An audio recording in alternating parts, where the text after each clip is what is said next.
this is my talk. That shouldn't have worked, Payload Development 101. That's me. That's my experience, my certs, a couple little tidbits. Anyway, all right, so where did this talk come from? I wrote this talk for both red teamers and blue teamers. We get asked a lot after we do a red team or a purple team, how did you get execution on our endpoints? How can we learn how to do that? And while I can't promise that I'll teach you everything in an hour, I will cover some of the basics that these are considerations that go into every test. So another big thing is, and I believe it was Jeff McJunkin that said this, everything's stealthy until you're watching for it. So basically, until your team is aware of this, it could be that these things are just sailing right past you. So trying to bypass defenses is pretty much a cat and mouse game. What works today isn't going to work tomorrow. I've had red teams where we're in the middle of it and all of a sudden the payload just doesn't want to work anymore.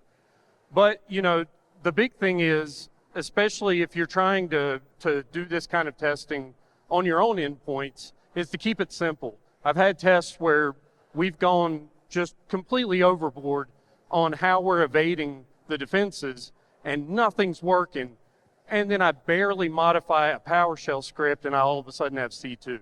So, try the simple stuff first. Make sure that you're ruling out the easy stuff before you're trying the more difficult stuff. But, every environment's different. I can be on 10 tests against name this EDR, and it's crazy how one thing will work in one and it won't work in any of the others. I guess it all kind of comes down to how it's tuned or how, the other mitigating factors that they have. But to be fair, nothing here is new, groundbreaking, but it could be new to you, could be new to your team. So I wanted to throw this meme in here. Basically, I didn't come up with any of this. This is just the methodology that works for me. So the researchers, the open source tool writers, those are the guys. This is just me down here running around acting like I know what I'm doing. So brief overview. We're going to kind of break this down into sections. So we're going to start with initial considerations. This is going to be like just at the outset, how are we going to build our payload? Then we're going to try and bypass initial protections and detections. So this is just simple things that usually get us going as long as the bar is pretty low. But then, once we get execution, we've got to get out of the sandbox. And I'll kind of explain that a little more later. But then you may also need your payload just to sit on disk long enough for you to execute it. So that's where we'll talk about the static detections. This will be just you put the file on disk. How am I getting around detections that are going to remove that? And then I'll kind of briefly run through some of the most common execution methods that we use. And finally, we'll wrap it up. I've got a list of resources where you can kind of dig into these concepts a little deeper. So with the initial considerations, the first thing we have to look at are the programming languages that we're writing our loaders in. Most of what we're doing is in C, C++, or the .NET languages like PowerShell, C#. We've got a guy on our team that uses F#, which I had never heard of before that. VBA if you're writing macros or if you're writing some of the other payload loaders that we use. But we've started getting into Rust and Golang. Not so much NIM, but we have used it a little in the past, and then, of course, Python. So this is kind of a list of things that we tell when we run through all of the payload types that we use. This is pretty much a list of a laundry list kind of all the types that we're going to try and develop during the test. If one doesn't work, we move on to the next one. But usually between the XEs and the DLLs, that's usually where we're getting code execution, but we may need something else to get around things that are being blocked outright. So I wanted to throw kind of a whole list here just to let you know that if you are performing this testing internally and you're making sure that your endpoint detections are catching these things, you might want to consider trying all of these before you kind of mark it as mitigated. So another thing that we run into is we have internal red teamers or blue teamers that tell us, you know, I generated this payload, we're blocking it, that's crazy, it's great. But, you know, I have to remind them, you know, the attacker's not going to be inside your network dropping this file to disk. They're going to be delivering it through a phishing email, through, you know, some form of social engineering that gets them to download this file through a web browser. So we encourage teams to, when they're trying to simulate this, make sure you download this file through a web browser, through PowerShell, BitsAdmin, curl, whatever you're using to download payloads or whatever you're kind of building your threat model to look at, that you definitely want to emulate the attacker as closely as possible. Now, when you download through a browser, at least in Windows, something called a zone identifier gets attached to it. You might have heard this called the mark of the web. But basically, it's an alternate data stream in the file that kind of tells the rest of Windows that this file came from a web browser, you know, or therefore the internet. And you can actually pull it with this PowerShell command here at the bottom, where you just run this against the file, and you'll see here in a second, it attaches a lot of data to it, and that's how things like Smart Screen work, and how they can detect something that came from the internet. So, but of course, there are ways to bypass this, putting the mark of the web on these things. So one of the easier ways is to basically write a dropper. You encode or encrypt the file with base64 or AES, and then you basically drop it to disk from the file that was downloaded from the internet. And because it didn't come through a web browser, none of that mark of the web gets attached. Another way is the containers, using something like archive files such as zip or tar, using virtual hard disks like a VHD or a WIM, or even ISO files, which Microsoft kind of caught on to that one. So that's not as successful, but it is an option. So what I wanted to show here is, and I'm going to use the laser pointer here. Here at the top, basically I built a simple executable. I hosted it on a DigitalOcean droplet, downloaded it through a browser, just to kind of show that everything here in this red box is what gets attached. That is the mark of the web. This is how your computer knows that that came from the internet. Now, what I did down here is I used the Windows tar executable, and I compressed it into a tar file. I uploaded that to the same droplet, downloaded it through the same web service, and extracted it here on the second line. And then I ran the same get item against that same file, and now there's no zone identifier. So as far as Windows is concerned, this file didn't come from the internet, and it's at least passed one of the safety checks.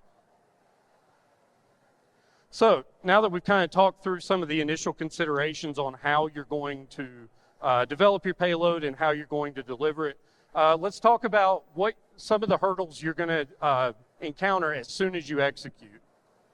So, especially being in a Windows environment, you're going to run into the AMSI, or the anti-malware scanning interface. This is a part of a DLL that gets loaded into every process with the AMSI.dll, and it's used by Microsoft Defender. This is how it's scanning memory to check and see if that file either has a previous signature, or they do a little bit of machine learning type stuff too to detect kind of suspicious behavior. But it is loaded in user land. Anything in user land is modifiable by that user. So you can bypass AMSI in your user process, but at the same time, AMSI itself and other processes are actually watching for these bypasses.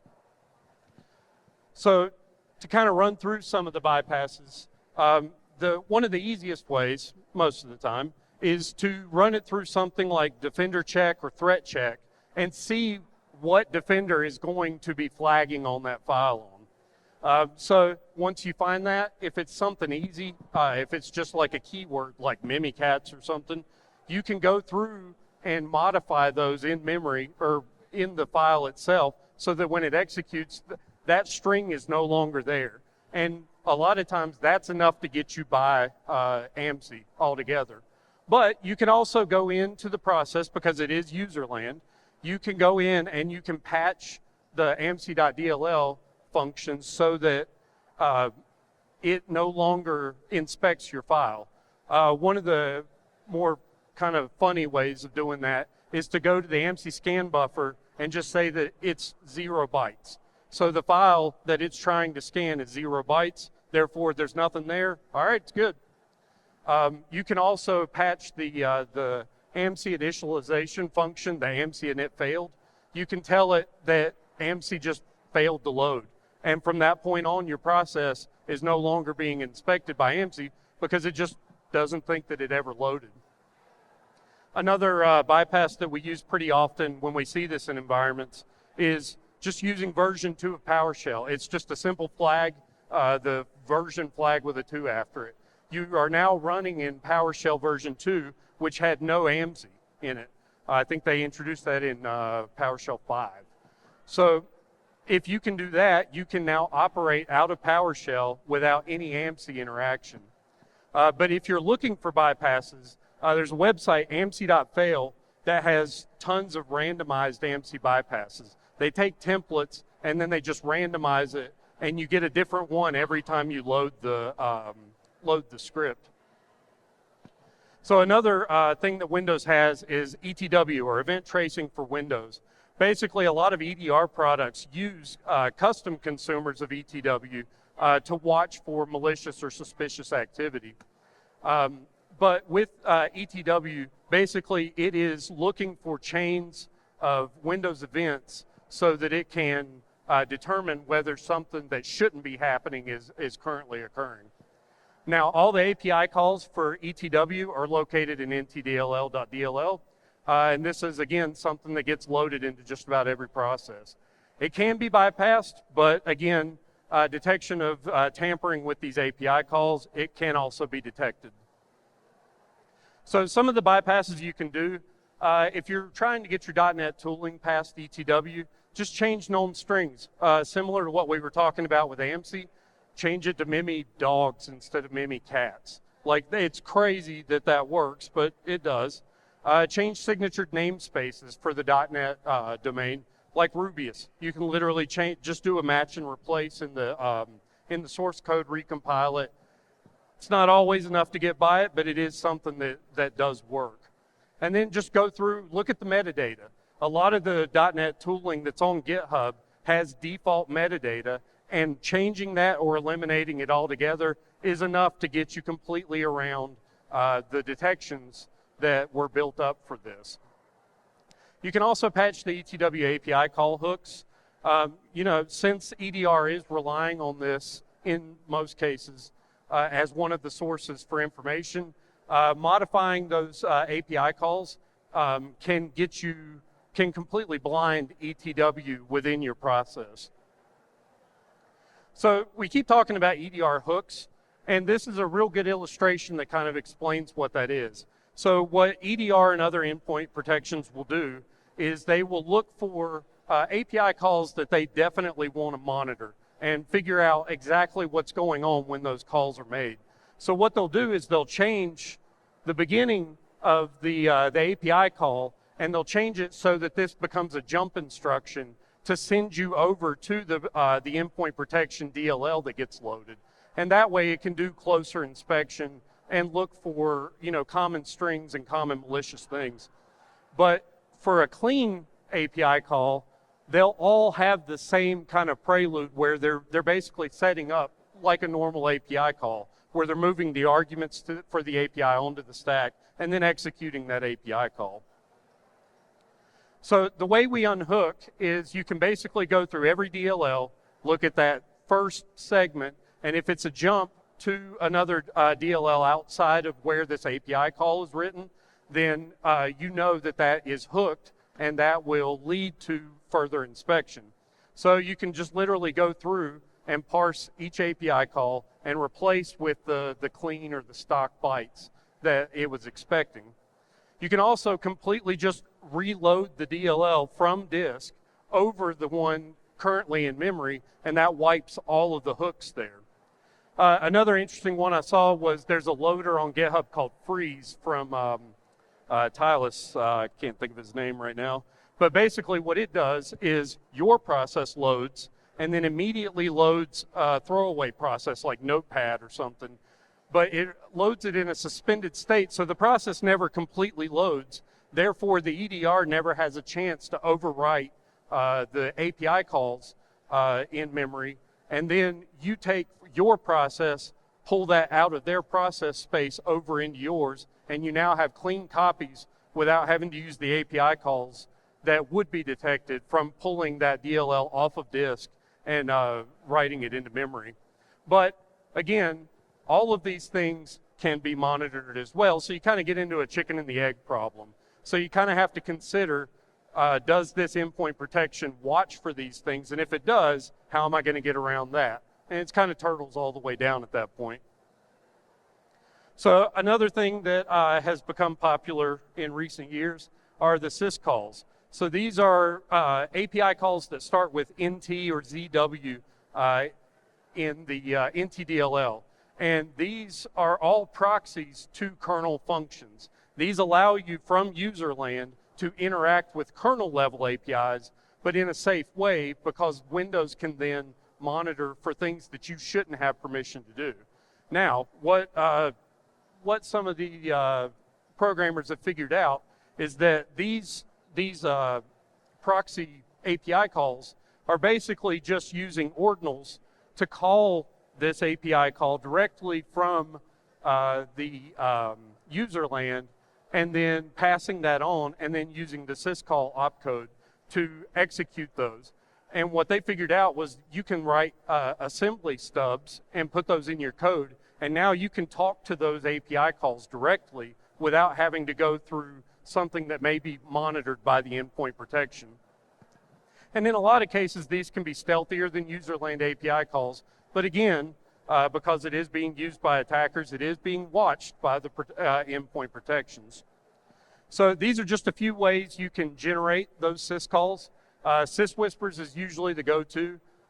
Versions 2 and 3, I think 3 they added 32-bit support. But the Sector 7 guys came up with a couple different methods for both walking the DLL and replacing those hooks, as well as generating syscalls and resolving them for you dynamically in your program, so you're not having to directly call these syscalls. And then you can also do unmanaged assembly code within a .NET application, and this will give you the same effect, but it is a little more difficult when you're using a managed code like C#. So we ran through some of the kind of initial protection vectors, but once you get execution, now your process is going to get executed in a sandbox. So AV and EDR are going to execute in this sandbox and try and watch for suspicious behavior. So usually the sandbox is executed from a small virtual machine, either locally or remotely, and these are set up from the protection vendor. But within your program, you can look for signs that you are within a sandbox and then make decisions on whether you want to execute or not from that point. So some of the most common sandboxes we run into, or bypasses that we use, are with time. If you can slow down execution, you can essentially bypass the sandbox altogether, because EDR cannot impact performance. Otherwise, you've got a lot of upset end users who don't want to use your product anymore. So one way we can do that is using Windows API sleep calls. Now, the problem with those sleep calls, though, is EDR vendors figured out that, that this was one way to get around it. So they can actually simulate that the time passed and allow your code to continue execution. Also, just use of those API calls can be detected. And if they are detected, then we automatically know that this is not something probably on the up and up. One of my favorite ways is to insert code in there that literally just calculates large prime numbers. We're not doing anything with those numbers. We're literally just introducing delays so that by the time we do get to our code, the sandbox has already passed and we're already back where we need to be. You can also calculate the Fibonacci sequence, but this thing grows exponentially. So, we've had tests where we wanted it to wait 3-4 minutes before it executed. And then it was taking us an hour and a half because we didn't realize how long it would take to calculate on the endpoint that we were executing on. But yeah, kind of like I said there at the last bullet point, EDR, the reason this works is EDR can't hinder or slow down the user experience. So a lot of times this is enough to get around at least some of the more rudimentary protections. Another one is size, the size of the file. So they will set their sandbox to be a certain size. Any files bigger than that are probably going to take a while to parse through and look for suspicious behavior. So the name of the game, be too big to fit. So one way that we do this is to use a tool by a guy on our team, Mike Saunders. It's called DigDug. Basically, it goes in, it expands the payload out to crazy sizes, and you have options on what you want that junk data to look like. Another one is Mangle. I think that one's also from Tylus. And again, it pads it out with zeros. The great thing about that is we can expand this file out to, say, 400 megs, but then when we zip it down, because it's all zeros, it'll zip back down to its original size. So we can still email that file, and then when they extract it, it's now 400 megs again, and it just sails right past the sandbox. So again, you're trying to avoid the slowdowns, especially if you're thinking that you're going to have to parse a 500 megabyte file. So EDR a lot of times will skip over these huge files as long as they don't detect that it was artificially expanded. Another one is domain status. We're looking to see, are we in the target environment? If that sandbox is not domain joined, or if it's sitting on some remote system completely outside of where we should be, then we can set our code not to run. So one of the easy ways is to check it, are we domain joined? It's just a yes or a no. We can also look to see if the machine, the host name, has the proper domain suffix. So this would be your normal internal domain name. Now a Sandbox VM will rarely ever pass this test. But again, you kind of have to have prior knowledge of the internal domain name. So if this is your initial access vector, this is probably not going to be the thing you're using unless you had some way to enumerate that ahead of time. And then this is kind of a laundry list of other things here. So monitor resolution. The sandbox is always going to be running at the bare minimum settings because they may be having to run, tens or hundreds of these things at a time. They're also going to have the bare amount of RAM. The MAC address is going to be usually a standard VM MAC address. Now, again, that may bleed over into, if you're attacking a VM, that might not be the best one, but it is something to look at. Number of processor cores, they usually only have one core. The executing username. If we know the username of our victim ahead of time, we can set that as a parameter to stop execution. And then we can look through the process tree and see if there are any debugging processes like WinDBG or x64DBG, any of those, to see if we're actually being debugged by a blue team who's trying to figure out, is this a malicious payload or not? But there's a whole repo here. I believe Brandon Arvanaghi and Chris Trunzer wrote this, where they have code samples of like probably 30 or 40 different sandbox checks you can do, and they're also built out for each of these languages. So if you're trying to just kind of copy paste something together, just glue something together as a proof of concept, there's a ton of code samples here that are pretty much just copy and paste. So we've talked about the sandbox now. Let's talk about static detections. Sometimes our payload does have to live on disk before we can get execution.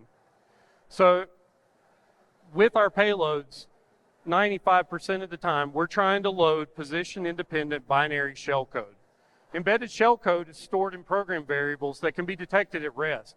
If it's not encoded or encrypted, there's probably signatured byte patterns that as soon as it starts seeing that, your EDR, your AV is automatically flagging this as suspicious or malicious. Also, if you do encode or encrypt, you've got these large data sections in the executable that have high entropy, so high randomness. And a lot of times that can be a dead giveaway, when you've got 35 megs of just high entropy data, that this is probably something that needs to either be looked at closer or something that just needs to be blocked outright. And again, like I said, the encryption and encoding significantly adds to that entropy. So if we want to get around that, there are some ways. One of the more common ways we use is to basically chunk everything, the shellcode up into universal unique identifiers, or UUIDs.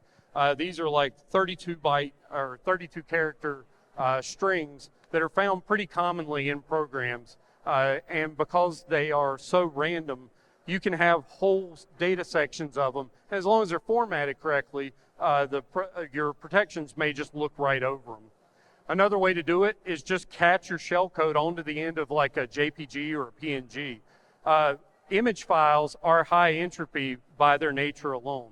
And as long as it's not sitting right at the beginning of the file, it'll blend in with the rest of the file. Now, whatever loader you write is going to have some way of pulling that back out, but that is another way to get around it. And with it being a JPG, PNG, whatever picture format, you could actually host it on a website and have your loader go out and pull that down and then do the parsing on the endpoint. Another thing that Mike Saunders on our team came up with was to map the bytes of the shellcode to lower entropy data. So he had the bright idea and he came up with a tool called Jargon. Basically, it takes the 255 possible bytes that could be in your shellcode, and it associates each byte with a dictionary word. So now, once you've encoded it, your shellcode like this in the program, you now have huge blocks of data that are just English words, which are expected. And we've had a lot of success with this just sailing right past endpoint protections. Now, once you decode at runtime in memory, you may run into more problems, but at that point, you've still managed to get your payload to sit on disk without being detected. Also, another way we do it is to use a different encryption key every time. If you're using publicly available tools, they're probably using a static key, and that static key may be the string that gets you caught, or the string that the protection is aware of. It sees it being used, and it already knows that this is probably a malicious program. So other signatures that you can look out for. Different compilers optimize code during the compilation in different but predictable ways. So if you use Visual Studio, if you use MinGW, all of these compilers do things the exact same way unless you go in and change the compile flags to things that still allow your program to run.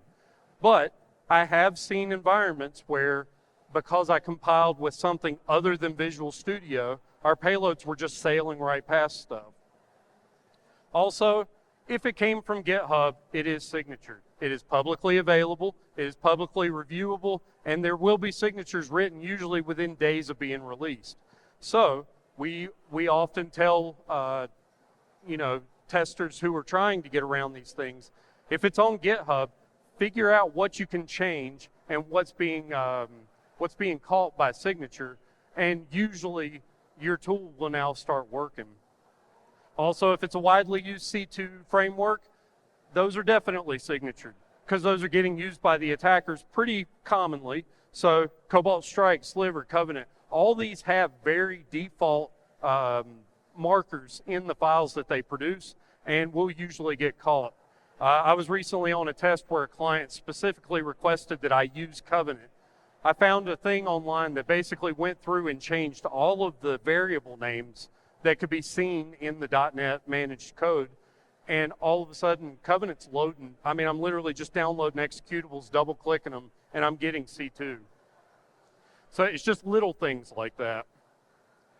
So here's some ways to bypass these code signatures. Change the variable names if it is managed code, or change the length of the variable. Literally just add 10 more bytes to the possible variable size. Little things like that do help to change the overall hash of the program. Change the checksum or the hash of the final payload. Echo a sentence to the end of the file and now the whole signature's changed, just because the file is no longer byte for byte the same as what you would have compiled originally. And again, like I said on the last slide, change the default encryption keys. If the default encryption key is out there, it can be used by the defenders just as well as it can be used by the attackers. Change your default C2 framework detections. Cobalt Strike is the C2 that we use the most often, and we've put a lot of work into all of the areas where we can modify those default behaviors. And just by modifying simple things, like the names that it uses for a named pipe, for example, a lot of times that's enough to just bypass whatever protections because they're watching for that default action. And then the Cobalt Strike kit with the Arsenal kit, or the Arsenal kit, has a way to recompile the code, which will do a lot of this for you. And a lot of times you can literally just recompile your payloads and it'll bypass those static detections because it's not exactly the same as right out of the box. Another thing we use pretty often when we're looking at this is the order of operations. So most of your malware is going to follow the same order of operations. It's going to provision a memory space. It's going to copy your shellcode out of that variable that you stored it in into memory. It's going to make that memory executable, and then it's going to run it. So one way to get around that, throw in a bunch of unnecessary code. Throw in that calculating large prime numbers, the Fibonacci sequence, whatever. Throw that in every step of those common things. Throw spaghetti code in there. Throw dead end code. Just do whatever you can to break up that order of operations because it's going to break up the signature or the ETW signatures that EDR would be watching. And another kind of bunch of different tips, don't be suspicious immediately. One of the biggest things that we get caught on if we're not careful is you run the payload. We got past the sandbox. We got past all of these other things we've talked about. But then as soon as we bypass that, we're already calling back to C2. And because of that, it's automatically suspicious because we have immediately done something that looks just like all the other C2 payloads. So delay that callback. Figure out ways to make the C2 callback end up being something that happens after 4 other actions. Another thing, and this is as old as time, is the parent-child process. Why is Microsoft Word running command.exe? Why is Outlook running PowerShell? These are things that will get you busted almost immediately. So if you're running your payload in a child process of something that it never should have been ran by, that's usually a good way to get caught. Another thing is injecting into processes that shouldn't be talking to the internet. Notepad should never be talking to the internet. Command.exe, MS Build, all of these tools that we use to load should never be talking to the internet. So a lot of times when we are doing process injection, we try to inject into Microsoft Edge, Google Chrome, Firefox, things that should be talking to the internet. And then finally, memory protection. So, we talked about how we're going to make a memory space, we're going to put our shellcode in it, and then we're going to make it executable. Well, in the past, you could just make that memory space, read, write, and execute, and that would be enough because you never have to change those permissions or that configuration. But now, that's usually a dead giveaway that you're doing something malicious because legitimate programs rarely set space as read, write, and execute. So now you can break up that process tree by making it writable, putting your code in there, now make it only read and execute, and then execute. So these are some of our most common execution methods. So with executables, you've heard a million times, don't run executables. It still works. You get pretty much, it's the most dynamic way to get code execution, and it only has to be double-clicked to run. It's also easy to blend in with other legitimate processes. You can name it the same thing as what it's supposed to be named. You can look at child processes of what you plan on injecting into, name your payload that, and you now have a payload that looks like all the other ones. But executables are highly scrutinized. Everyone, even non-technical people, have been told you don't run executables. It can also lead to detection just by file type alone. Just by double-clicking an executable that is uncommon in the environment, that can lead to you getting busted right out of the gate. It can also be just outright blocked by application allow listing. But yet, again, it is one of the most common file types that we get execution with during both phishing and during when we're doing some kind of social engineering like phone calls. So the most common way, obviously, command.exe. Even if you double click something, a lot of times it is running that executable as an argument to cmd.exe. Now, one I've been using here lately that seems to, I don't know if it's just less well known or if it's breaking the parent-child process, is explorer.exe. If you use the separate flag, you can actually launch a second explorer.exe process with your payload as the child, and it's not attributable back to anything because that second explorer.exe process will die, and it's now sitting out there as an orphan process, but it continues to run, and you're still in the context of who you executed as. Another one is the Microsoft installer files.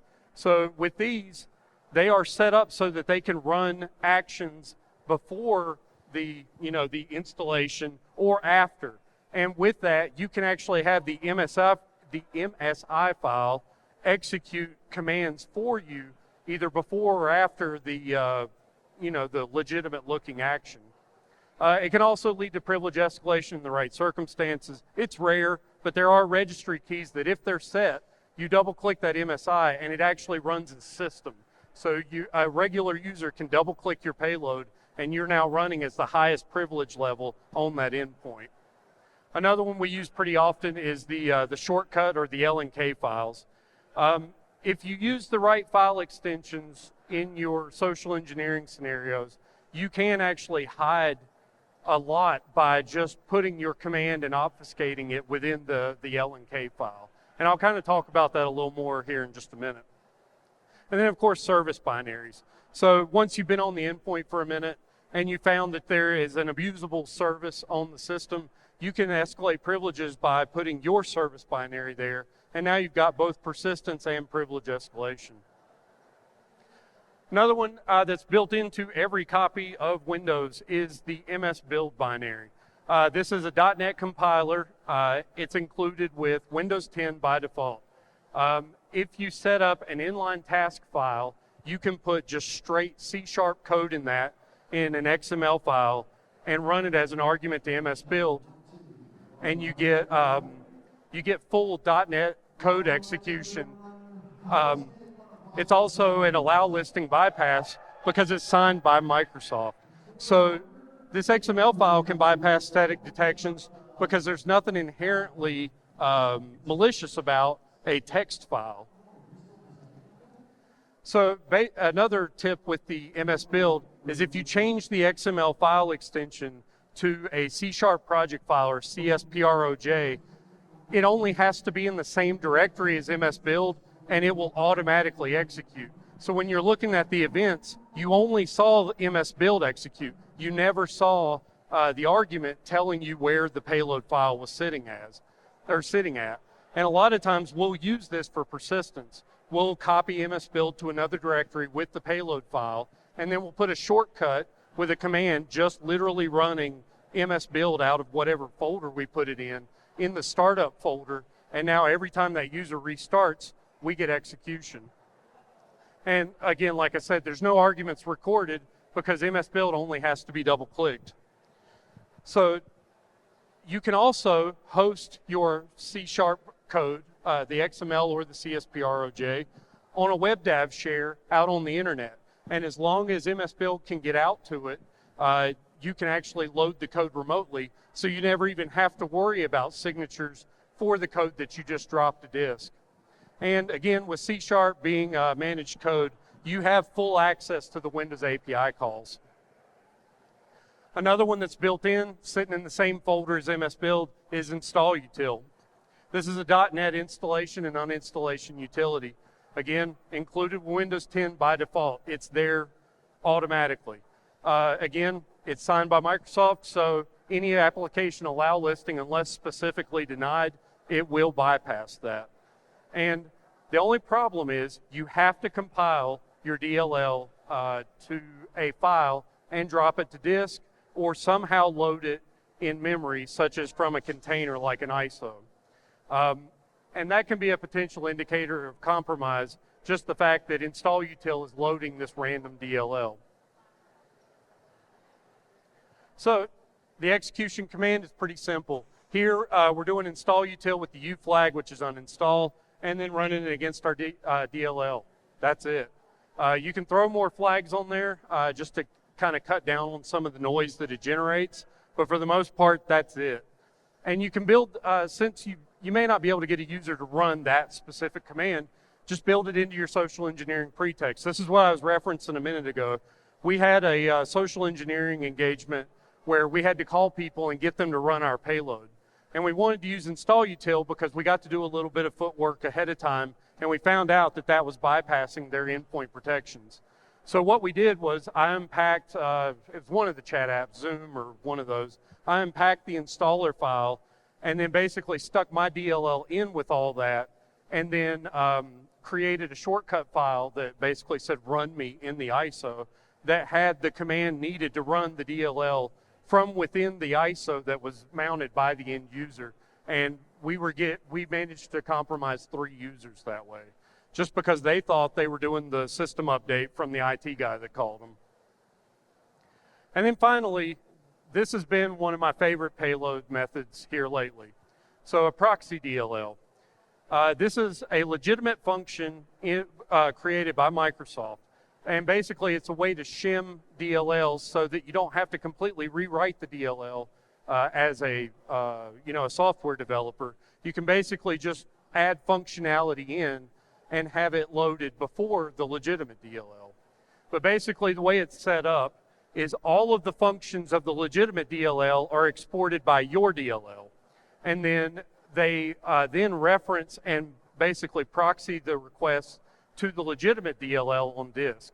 So one of the most common ones we use is version.dll from System32 or syswow64.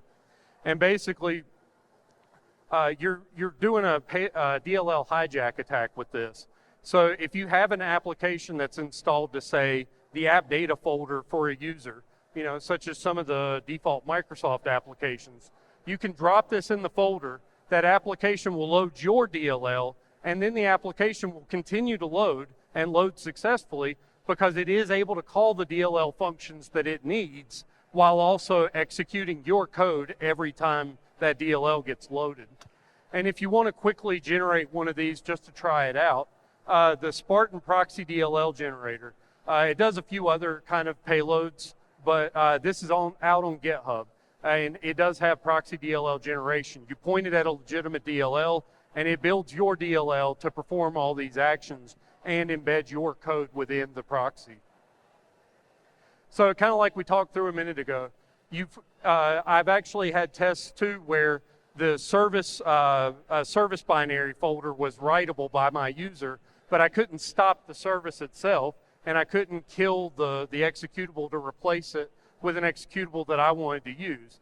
So instead, what I did was I copied the executable off and looked to see what DLLs from Windows or otherwise it was looking for.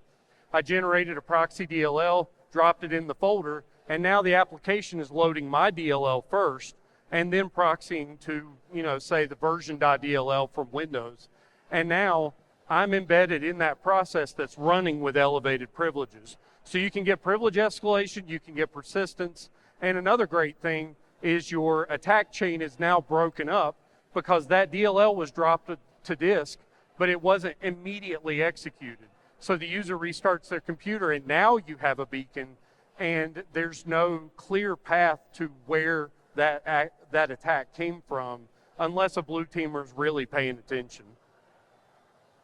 So, in conclusion, I've thrown a lot of information at you today. So these are some of the places that I've learned these techniques from. So a couple blogs up top, the 0xPat and the Cocomelon C. Both of those guys, the 0xPat provides a lot of what we talked about here, but he provides code samples and an explanation of why it's working. And then Cocomelon literally has 60 or 70, I think it is, code samples in C++ describing all the different ways that you get code execution or you get sandbox bypasses.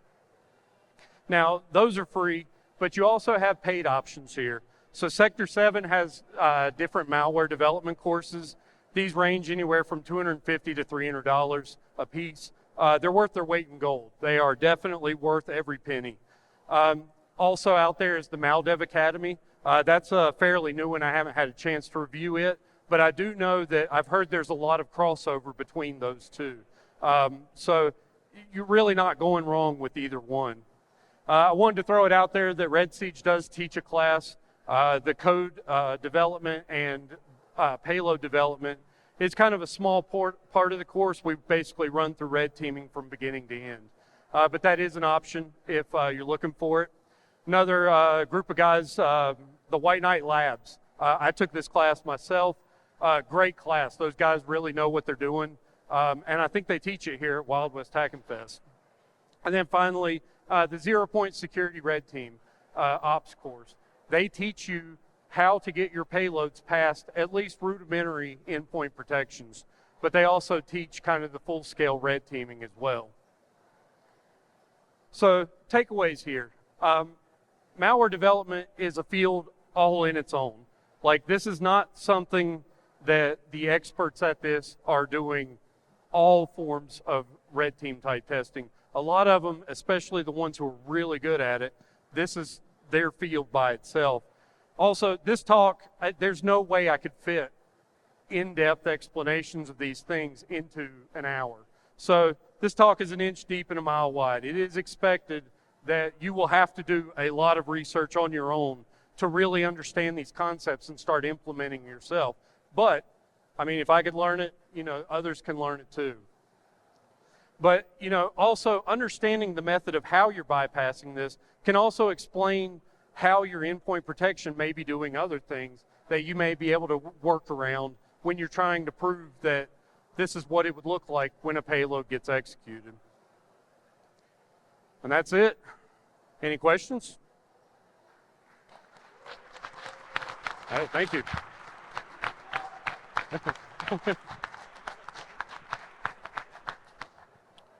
Any questions?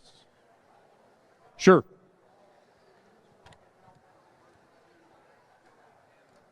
Mm-hmm.